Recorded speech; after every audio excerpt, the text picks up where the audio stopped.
Amables televidentes, muy buenas noches. Bienvenidos a Congreso y Sociedad, el programa institucional de la Secretaría General del Senado de la República. El personaje es un académico y catedrático del más alto nivel, Guillermo Escobar Roca, profesor titular de Derecho Constitucional en la Universidad de Alcalá de Henares, director de la Maestría en Derechos Humanos, Estado de Derecho y Democracia en Iberoamérica. Bienvenido a Congreso y Sociedad, profesor Escobar. Muchas gracias. En primer término, aprovechando su visita a Colombia y aquí al recinto del Senado de la República, ¿cómo pueden acceder los profesionales colombianos a esta maestría? Bueno, es una maestría íntegramente virtual que hemos intentado precisamente que llegue a mucha gente, sobre todo a aquellas personas que no tienen acceso fácil a los cursos presenciales, ¿no?, por razón del territorio y también, por otra parte, por razón de la cuantía de los másteres, ¿no? Entonces, ofrecemos un amplio programa de becas.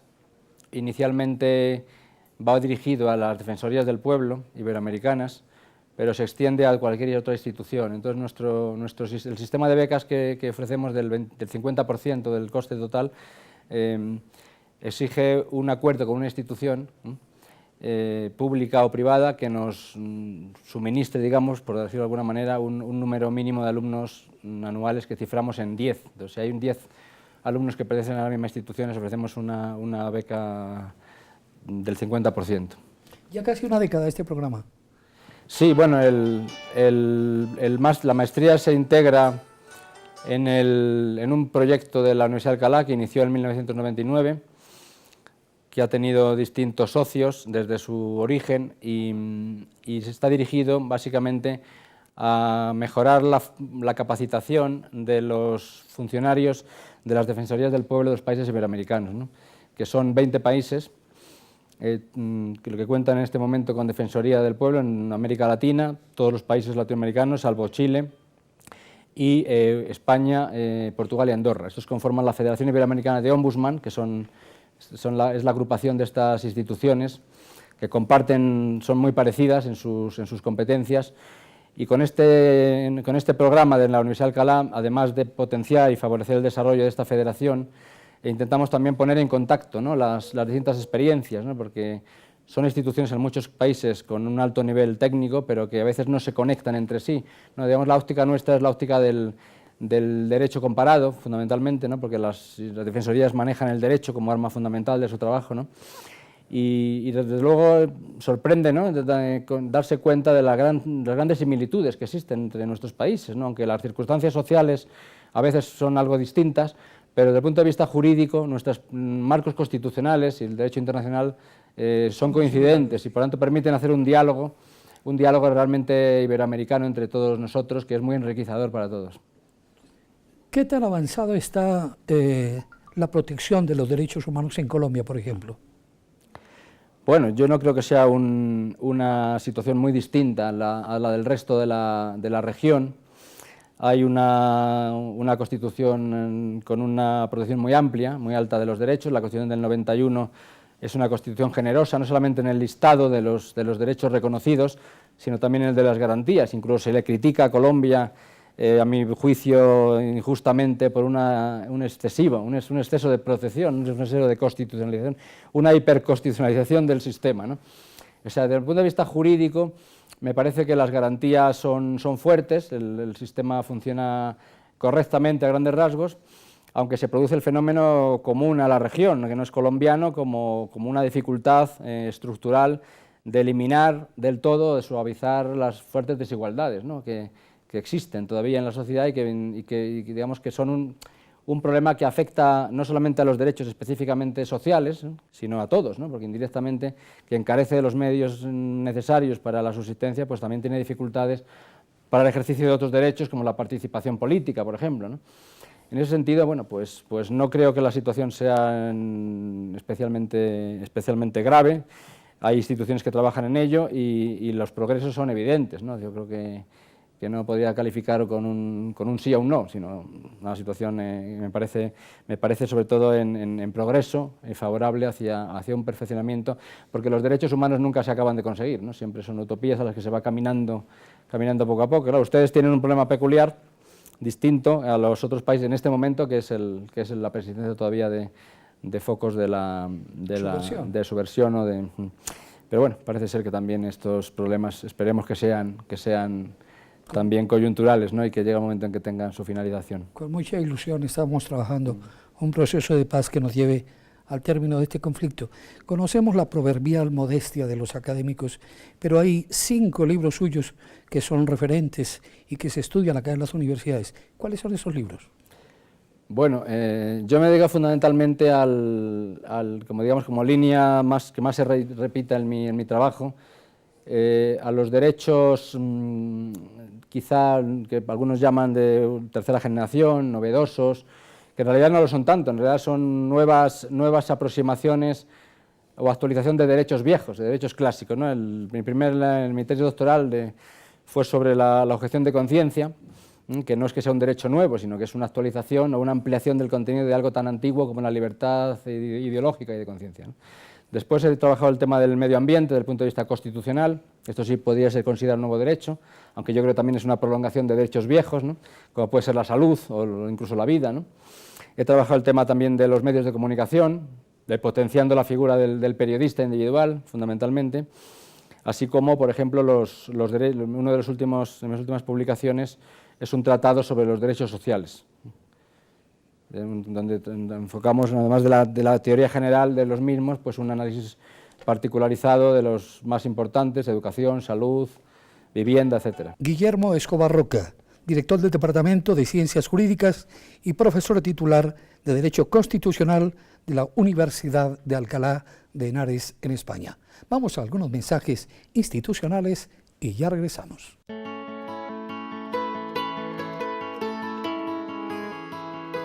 En cada momento importante.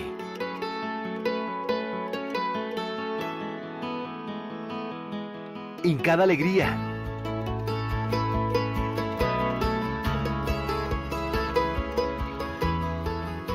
En cada momento difícil.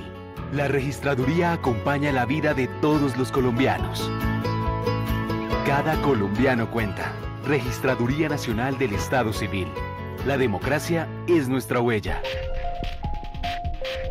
Autoridad Nacional de Televisión. ¿Sabe usted cómo se hacen las leyes en Colombia? Según la Constitución y la Ley Quinta de 1992, estas pueden ser estatutarias, orgánicas y ordinarias. El procedimiento se puede dividir en 3 partes: iniciativa, debates y sanción.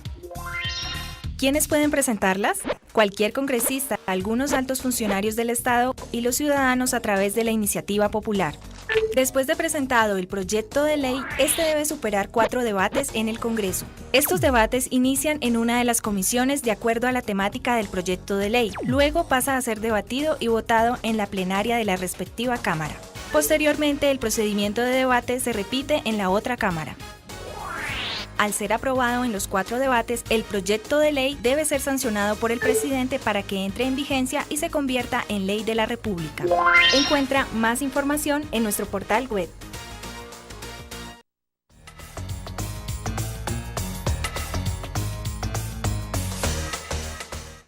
Regresamos a Congreso y Sociedad con el doctor Guillermo Escobar Roca, catedrático internacional, y sobre un tema del cual él es pionero en España y en Iberoamérica: la objeción de conciencia. ¿Qué es, doctor, la objeción de conciencia? Bien, habría que empezar definiéndolo como un hecho que está en la sociedad, como la oposición de una persona al cumplimiento de un deber jurídico que afecta directamente a sus convicciones más íntimas.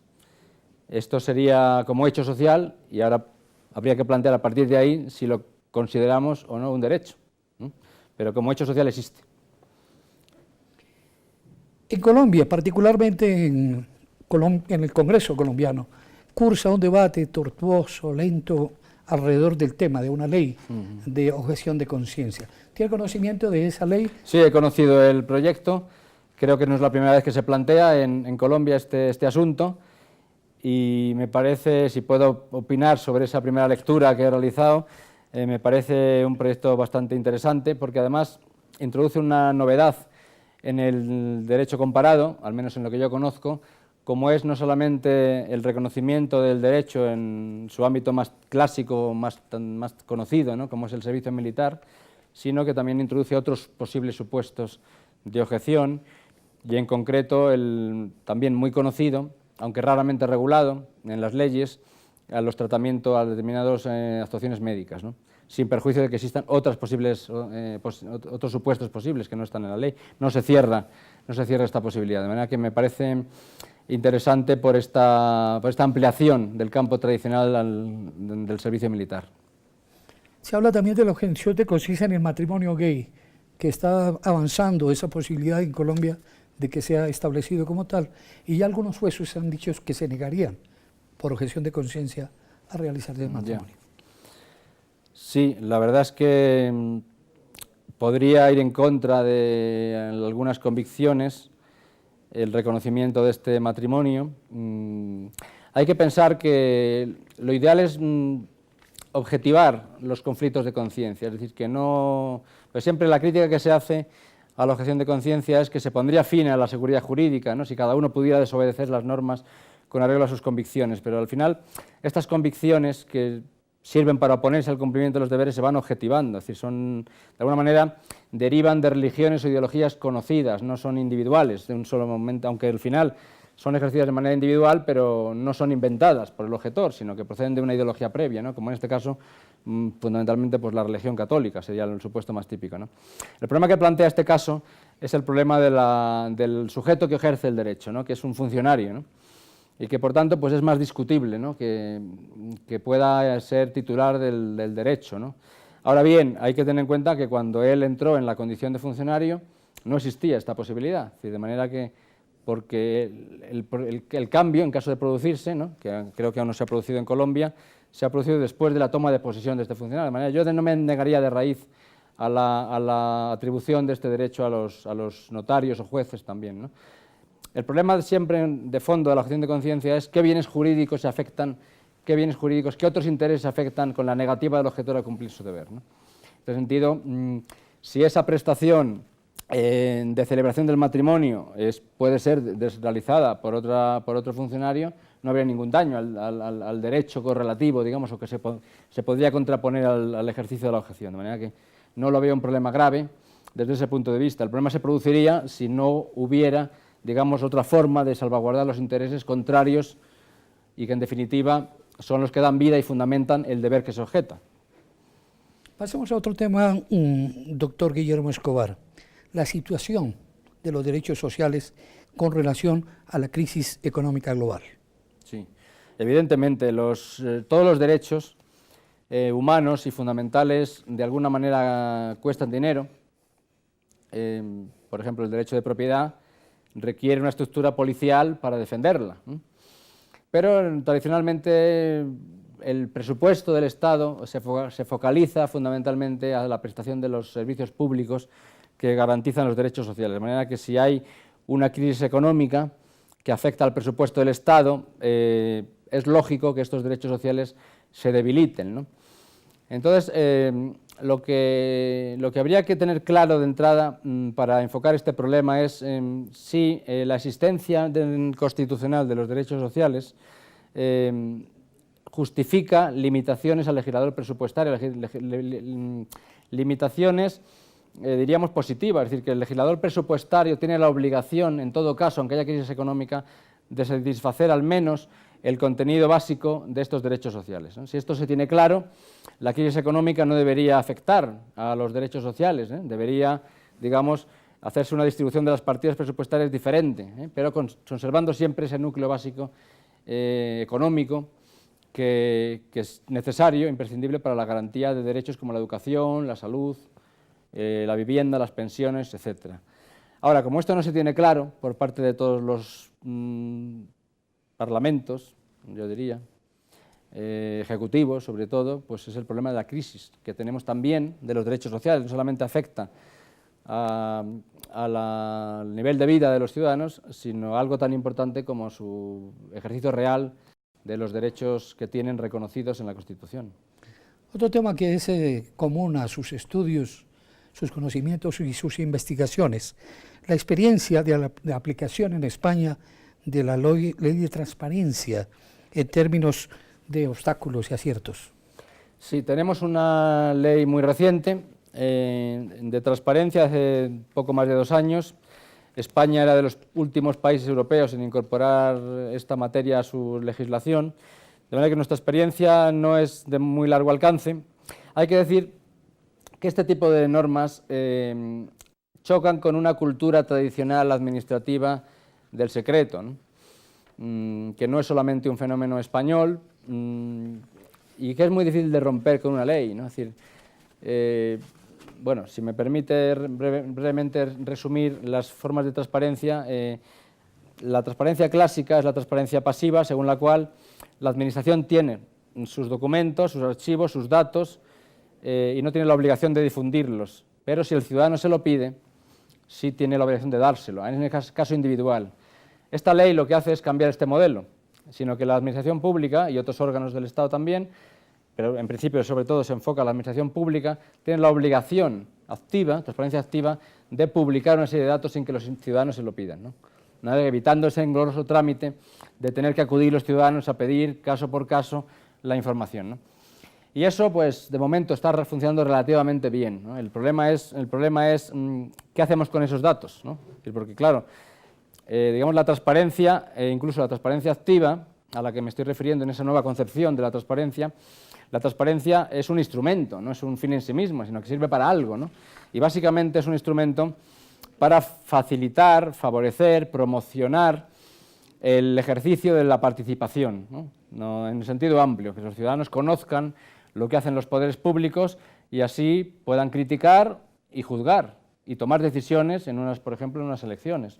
Si tenemos la información completa, podremos opinar. Entonces, esa información hay que utilizarla, hay que manejarla, es decir, hay que hacer uso de ella, y por eso una cosa importante, que está funcionando todavía con algunas inercias, relativamente, bueno, no del todo bien, es que esa información sea, como se dice, reutilizable, es decir, que sea clara de alguna manera, que sea clara, que esté bien estructurada, porque a veces demasiada información, ustedes los periodistas lo saben muy bien, demasiada información es perjudicial, es decir, lo que tiene que hacer la Administración es que la información sea asequible, clara, incluso reutilizable en el sentido de que se pueda descargar en un formato que se pueda compartir, modificar, por ejemplo, en un archivo Word, es decir, de manera que, digamos que la práctica de la ley exige no solamente un conocimiento, sino una utilización, una apropiación ciudadana de esos instrumentos. Apropiada.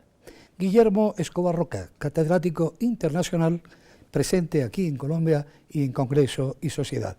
Vamos a algunos mensajes institucionales y ya regresamos para nuestro segmento final.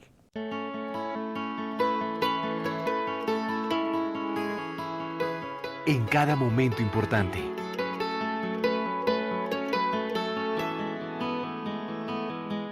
En cada alegría.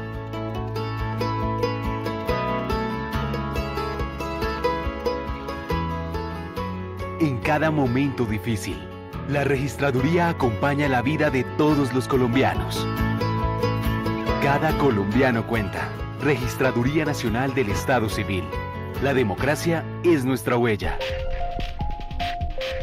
Autoridad Nacional de Televisión. ¿Sabe usted quién puede presentar proyectos para que se conviertan en ley? En Colombia pueden presentar proyectos de ley los senadores y representantes a la Cámara, los ministros, las altas cortes, entre otros altos funcionarios del Estado, quienes poseen iniciativa legislativa. También la iniciativa legislativa es un mecanismo de participación que faculta a los ciudadanos, a concejales o diputados del país a presentar proyectos de ley o de reforma a la Constitución. Para presentar una iniciativa popular por parte de los ciudadanos se debe elegir un comité promotor de la propuesta e inscribir la solicitud. Luego se debe recolectar un número de firmas válidas igual o superior al 5% del censo electoral. Si se cumplen estos requisitos, la Registraduría expedirá la certificación. Con esto, el proyecto de ley o de reforma a la Constitución podrá ser radicado en las secretarías del Congreso y deberá iniciar su trámite con mensaje de urgencia para que tenga prioridad sobre los demás proyectos. Encuentra más información en nuestro portal web.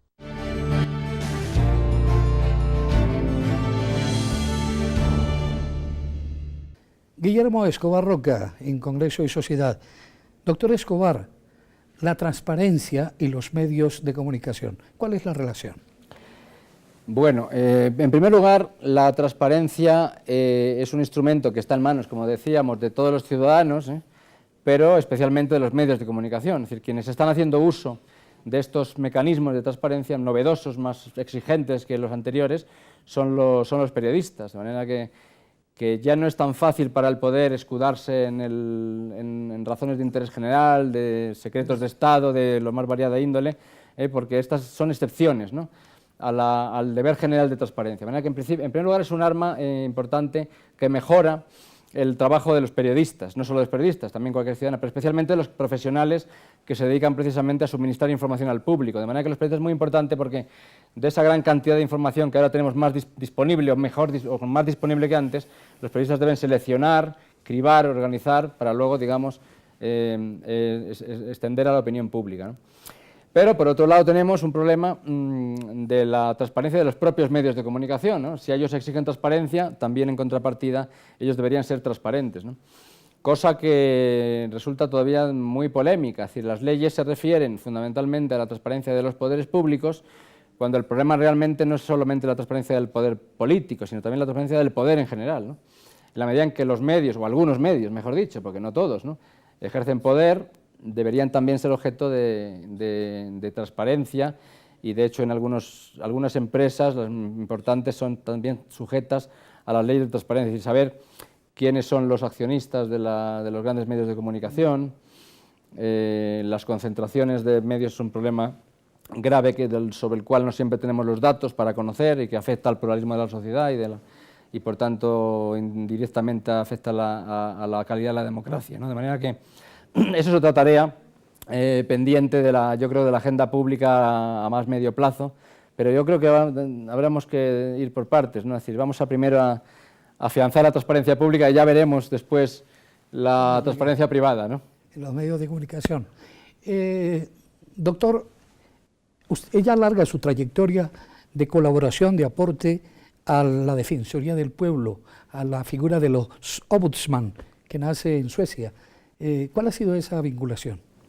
Bueno, la figura del defensor del pueblo tiene una característica un poco diferente en América Latina, porque el modelo originario de Suecia era más bien control de la administración pública, de buena administración, y en América Latina, siguiendo el modelo originario portugués y español, que son de las transiciones a la democracia, en otros países que ha habido transiciones a la democracia, no así en Colombia, pero sí en otros, se ha diseñado una figura más que de control de la administración, de defensa de los derechos humanos. Esto es un modelo típicamente iberoamericano de defensor del pueblo, ¿no?, que ha tenido un desempeño, yo creo que exitoso en América Latina, incluso más que en España, ¿no?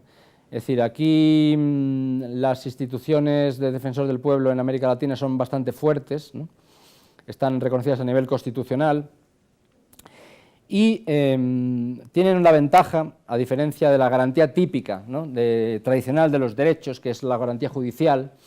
Tienen una ventaja doble. En primer lugar, la ventaja de poder analizar los problemas a nivel estructural, ¿no?, porque normalmente el juez se preocupa de resolver un caso individual, ¿no?, pero no atiende al problema de fondo, ¿no?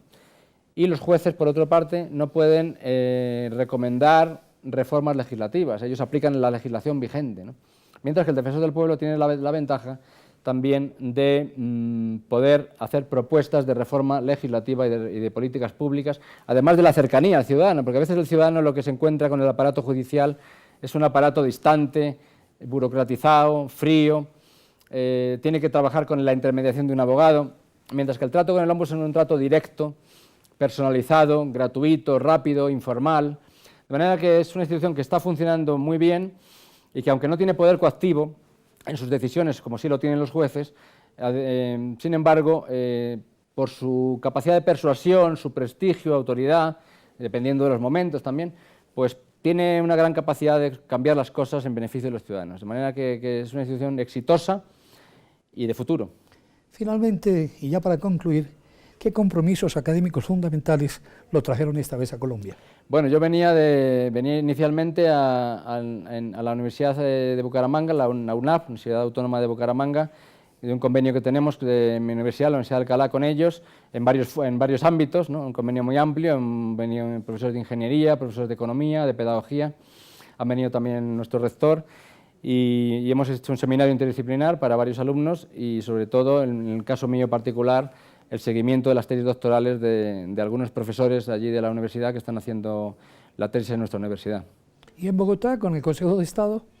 Bueno, ayer tuvimos una reunión en la cual ellos querían conocer los últimos cambios o la situación actual del gobierno judicial en España, porque parece ser que también aquí en Colombia hay una situación de modificaciones legislativas pues polémicas, y querían también un poco conocer la experiencia española de los últimos años en esta materia. Sí, a través de la Ley de Equilibrio de Poderes. Muchas gracias, doctor Guillermo Escobar Roca, por su presencia aquí en Congreso y Sociedad. Muchas gracias a ustedes por la invitación. A ustedes, amables televidentes, los invitamos a contactarnos a través de nuestras redes sociales. Los esperamos aquí, en Congreso y Sociedad, en una próxima oportunidad.